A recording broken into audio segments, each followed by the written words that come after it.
I kind of wanted to take a moment today to discuss IEPs, individual education plans. In New York State, we have our annual reviews, and a lot of children are having those now. We're getting into the time of the IEP season, and there's a lot of information that can be forgotten or overlooked, and sometimes people just don't know who to ask. So I just thought I'd share a few things with you, maybe to help you in your upcoming reviews with your school systems. I guess the first and the most important thing is, if at any time you're not happy with the way the meeting is going, you can ask for it to end. You can ask for it to end, you can reschedule it, and you can bring back the support that you need, whether that's a spouse, a different family member, a friend, an advocate, an attorney. It doesn't matter. There's no limitations. As the parent or guardian of the child, you can choose who attends these meetings. You can have your doctor, if there's health issues, you can have the school's physician. So it's important to understand that if you feel like you're being railroaded, and sometimes that happens, that you can just ask to end the meeting so that you can prepare yourself for what they were saying. Don't ever feel pressured to agree to something that you don't think is right. You know your kid better than everybody else. It doesn't matter the education.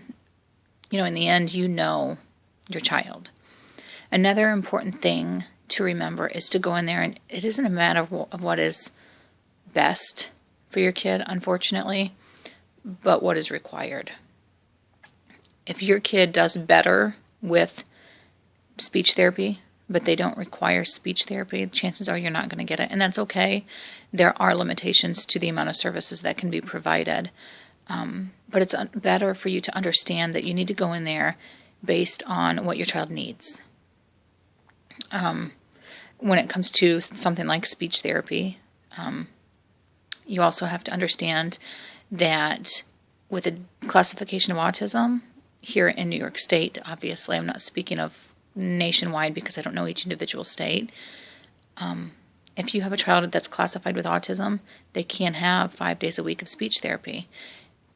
The school can't argue that. It's right in the rules and the regulations. So that's something that a lot of parents don't realize. And if you're in a different state and you're interested in knowing more about your rules and regulations, let us know. Let me know. And I am the research queen. I have helped those in Indiana. I've helped those in Colorado. I've done some research on Michigan and in California.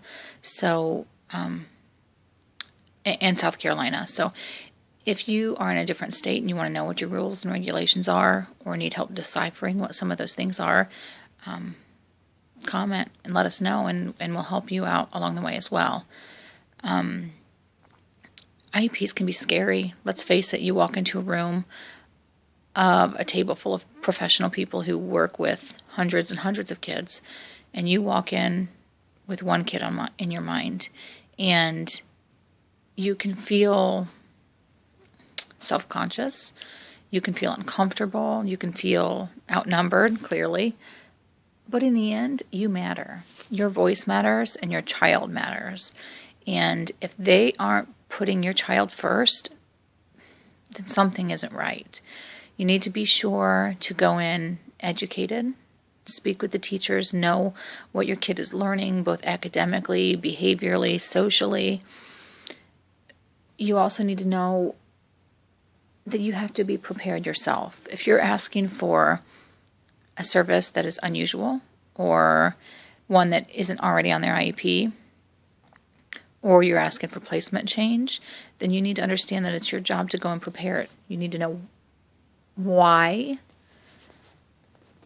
you're asking for this service or this change, and you need to back up why it's going to work. If you're looking for outside placement, then you need to be sure that you've gone to all the locations and you're able to say why these won't work and why this one will. The same thing with this service. I know that it's a lot of work, and I know sometimes as a parent we don't have a lot of extra time. Sometimes our extra time we want to sleep. Sometimes we want to cry. Sometimes there isn't any extra time, and I understand that. But in the end, we're responsible for making sure that our children are educated. We are responsible to make sure that they're getting what they need in order to be successful. And if that means we have to go above and beyond, then that's an important aspect of our job as a parent, and it's something that we need to do.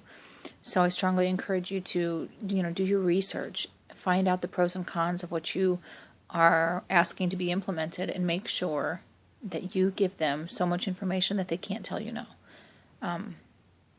Evaluations. Sometimes a chance might present itself, and you might disagree with the evaluation that the school has done. You can ask for an outside evaluation. They cannot hold that against you, and it's something that is regulated. So don't be afraid to.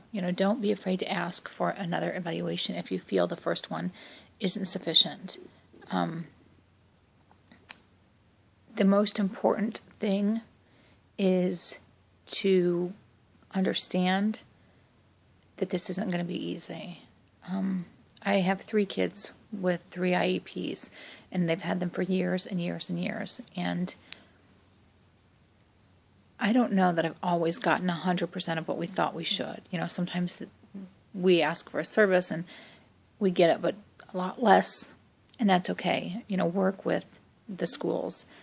And the important piece of that is the follow-up. If you don't think your child is getting what he or she needs, or a service isn't often enough, or you're not getting it at all, document what you're seeing. Show them the written proof, show them the schoolwork or the notes home from the teachers to show why this support or service is needed for your kid. Go in confident,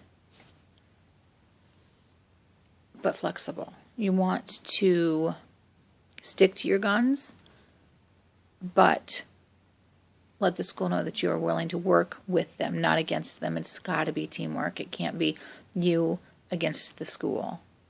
You're going to feel like you failed every time if that's the way that it is.